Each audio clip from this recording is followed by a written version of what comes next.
नवरा बायकोचं नातं हे पवित्र असतं असं म्हणतात. पण अनेक जण आपल्या लग्न झाल्यानंतरही दुसऱ्या व्यक्तीसोबत संबंध ठेवत असतात.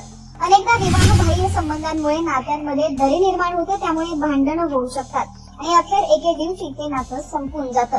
सध्या असाच एक व्हिडिओ सोशल मीडियावरती व्हायरल झालाय, ज्यामध्ये बायकोने नवऱ्याला त्याच्या गर्लफ्रेंड सोबत रंगे हात पकडलाय. सोशल मीडियावर व्हायरल झालेल्या या व्हिडिओमध्ये बाल्कनीमध्ये नवरा बायकोचा जोरात वाद सुरू असल्याचं दिसतंय. दरम्यान एक मुलगी या दोघांपासून लपण्याचा प्रयत्न करताना दिसते. मुलगी बाल्कनीच्या बाहेर अत्यंत धोकादायक पद्धतीने उभी आहे. जोडप्यामधील वाद संपताच ही महिला बाल्कनीतून निघून जाते. त्याचवेळी तो पुरुष बाल्कनी बाहेर उभ्या असलेल्या मुलीला हात देऊन बाल्कनीतून घरात घेतो आणि ही महिला या पुरुषाची गर्लफ्रेंड असल्याचा अंदाज या व्हिडिओमध्ये पाहून येतोय. नंतर ही मुलगी घरातून पळून जाण्याचा देखील प्रयत्न करते आणि नंतर त्याची पत्नी तिला रंगे हात पकडते. हा व्हिडिओ सध्या सोशल मीडियावरती तुफान व्हायरल होत असून या व्हिडिओला आतापर्यंत 2.9 मिलियन व्ह्यूज मिळालेले आहेत. तसेच अनेक मजेशीर प्रतिक्रिया देखील नेटकरी देत आहेत.